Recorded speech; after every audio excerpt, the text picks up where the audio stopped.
नमामि शमीशान निर्वाण रूपम विभुम व्यापकम ब्रह्म वेद स्वरूपम। आगामी फरवरी में शिवरात्रि आने वाली है। अब शिवरात्रि किस तारीख को है, 14 या 15 फरवरी को, इसको लेकर लोगों में बड़ा भ्रम है।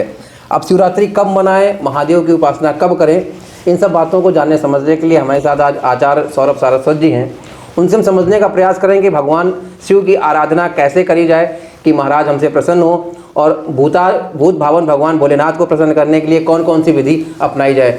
महाराज श्री, आपका न्यूज़ सर्कल में बहुत बहुत स्वागत है। नमस्कार सर। महाराज श्री, ये बताइएगा कि शिवरात्रि का पर्व, महाशिवरात्रि जो है वो कब है, 14 या 15 को? बड़ा भ्रम है समाज में। जो महाशिवरात्रि है वह रात्रि काल में चतुर्दशी होती है तब उस काल में बनाई जाती है। तो यह पर्व 15 तारीख को शाम को 5:05 से चालू हो जाएगा, त्रयोदशी वाले दिन। तो उसी दिन समय ये शिवरात्रि मनाई जाएगी, यानी 15 तारीख को मनाई जाएगी जी। महाशिवरात्रि का पर्व और सनातन धर्म के लिए सबसे बड़ा उत्सव है। कहा जाता है इस दिन भगवान शंकर का विवाह हुआ था। पूजन की विधि कौन कौन सी है, हमारे श्रद्धालु को आप बताइएगा कि महादेव को प्रसन्न करने के लिए श्रद्धालु क्या करें। जैसे कि सब लोग प्राय पूजन करते ही हैं, व्रत रहते हैं, उपवास रहते हैं, लेकिन कहा गया है शास्त्रों में जो महाशिवरात्रि दिन व्रत नहीं रहता है तो उसे बड़ा महापाप लगता है, क्योंकि ये कुछ विशेष पर्व होते हैं जिसमें 3 रात्रि मान्य होती हैं, कालरात्रि, महारात्रि, मोहरात्रि। तो यह मोहरात्रि है, भगवान शंकर जी का इस दिन विवाह हुआ था। तो इस दिन यह उपवास के लिए बहुत उत्तम है।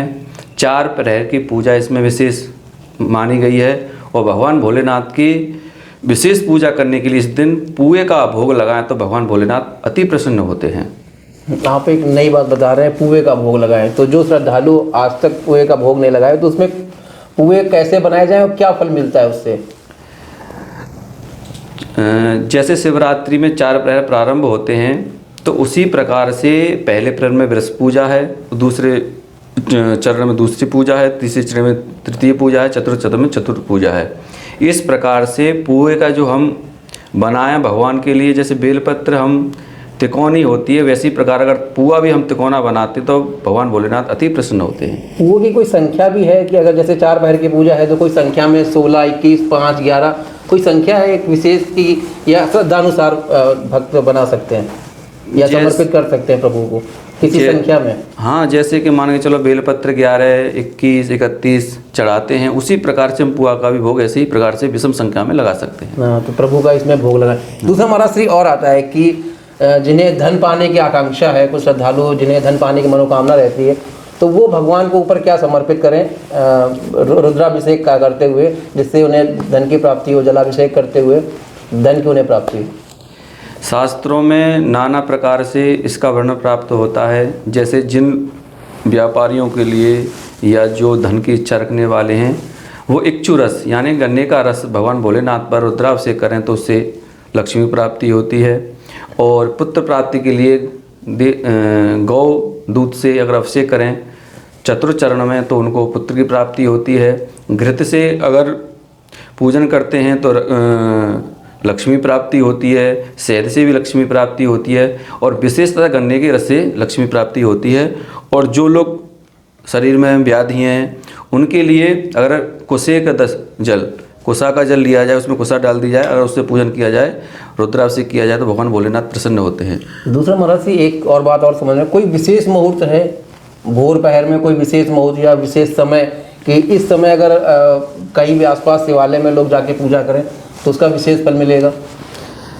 हाँ, ये जो पर्व है कहते हैं जैसे रविवार वाले दिन, सोमवार वाले दिन और मंगलवार वाले दिन और शिव योग में अगर ये शिवरात्रि पड़ती है तो इसका बहुत महत्व बढ़ जाता है। तो अब के बार रविवार पड़ेगा तो इस योग से शिवरात्रि का शाम के पर्व में भोलेनाथ शाम को भ्रमण करते हैं, और गौ वेला में अगर इसका पूजन किया जाए भगवान भोलेनाथ का 5 बजे से शाम को, तो चतुर्चरण की पूजा भी इसके साथ में हो जाएगी और उसको व्यक्तियों को अच्छा फल प्राप्त होगा। दूसरा एक सवाल और आता है महाराज से कि प्रभु की आराधना कर ली, कोई विशेष मंत्र है जिसका उच्चारण किया जाए और प्रभु को प्रसन्न करने के लिए, महादेव को प्रसन्न करने के लिए?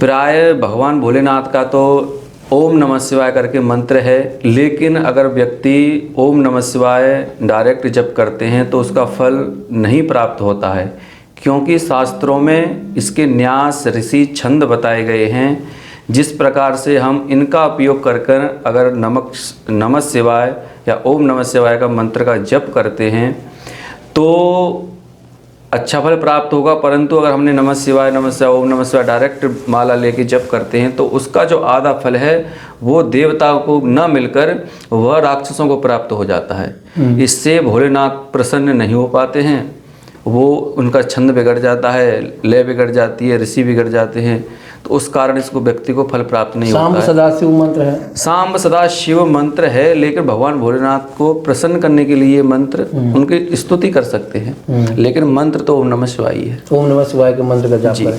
महाराज श्री, कुछ बच्चे जो हैं अब बोर्ड एग्जाम उनके आने वाले हैं, परीक्षा देने जाएंगे वो, और महाशिवरात्रि का विशेष पर्व है, उनके लिए अगर आप कुछ बताना चाहेंगे, वो उस दिन महापर्व वाले दिन, महाशिवरात्रि वाले दिन विशेष पूजा क्या करें वो? आपने अच्छा प्रश्न किया है, क्योंकि अभी पेपर आने वाले हैं। तो गाय के दूध में शक्कर मिलाकर और भगवान भोलेनाथ को अर्पण की जाए शिवरात्रि वाले दिन, तो यह उनको विद्या में प्राप्ति होगी, विद्या की प्राप्ति होगी और उनको अच्छा फल प्राप्त होगा। दूसरा एक महाराज श्री आखिरी सवाल का जवाब और दीजिए कि कुछ लोग बड़े परेशान होते हैं, मतलब डिप्रेशन में हैं आज के दौर में, आप देखिएगा तो जो मानसिक रोग से परेशान लोग हैं उनके लिए कोई विशेष पूजा आराधना है? सत्संग करें, और महाशिवरात्रि का पर्व तो वैसे भी उत्सव का पर्व है और सनातन धर्म का सबसे बड़ा उत्सव है, क्योंकि माँ पार्वती और शंकर जी का विवाह उस दिन हुआ था। उन लोगों के लिए कोई विशेष पूजा प्रावधान? जो मानसिकता से ग्रसित हैं उनके लिए भगवान भोलेनाथ को कुसा में जल मिलाकर भगवान को अर्पण करें और रात्रि जागरण करें, दिन में उपवास करें और भगवान भोलेनाथ का चतुर्थ पहर का पूजन करें विशेष सामग्री से, तो भगवान भोलेनाथ अति प्रसन्न होंगे। एक छोटा सा आखिरी सवाल का जवाब और दे दीजिए।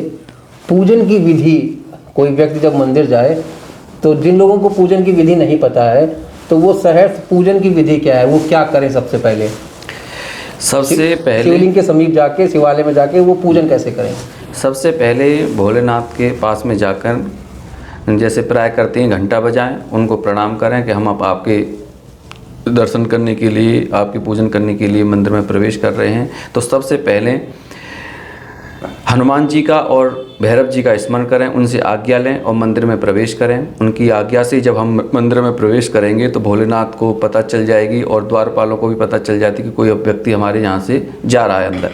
भोलेनाथ के पास जाकर अपने आसन बिछाएं और पवित्रता से अपने आप पर जल छिड़कें, फिर आचमन करके भोलेनाथ का पहले गणेश जी का ध्यान करें, फिर गौरी जी का ध्यान करें, फिर कार्तिक जी का, नंदीश्वर का और वीरभद्र कुबेर जी का ध्यान करते हुए और अशोक सुंदरी का विशेष ध्यान करना है भगवान भोलेनाथ को। फिर उसके बाद सर्प का ध्यान करें और भगवान भोलेनाथ का ध्यान करते हुए जो भी आपके पास में वस्तु है तो सबसे पहले भगवान भोलेनाथ का ध्यान करके और उनको पुष्प चढ़ाएं, फिर 4 बार जल चढ़ाएं और 4 बार जल चढ़ाने के बाद में भगवान भोलेनाथ को जो विधि आपके पास में पूजा सामग्री उपलब्ध है उनसे पूजन करें। फिर वस्त्र, जनेऊ, रोली और चावल और धूप, दीप और नैवेद्य का भोग लगाते हुए भगवान भोलेनाथ पर 21-31 बेलपत्र चढ़ाते हुए भगवान की आरती करें। इससे भगवान भोलेनाथ अति प्रसन्न होंगे। हाँ महाराज जी, आपका बहुत बहुत आभार, आपने हमें समय दिया। तो आशुतोष तुम ऑर्डर दानी, आरती हरो दीन जन जानी, इस मंत्र के साथ हम भी महाशिवरात्रि पर आप सभी को शुभकामनाएं देते हैं। और जो महाराज ने बताया, अगर इन पूजा विधि का आप पालन करेंगे तो निश्चित रूप से महादेव आपकी मनोकामना जरूर पूरी करेंगे। फिलहाल अभी के लिए इतना ही, अगले एपिसोड में फिर किसी मुद्दे पर चर्चा करेंगे। तब तक के लिए मुझे दीजिए इजाज़त। नमस्कार।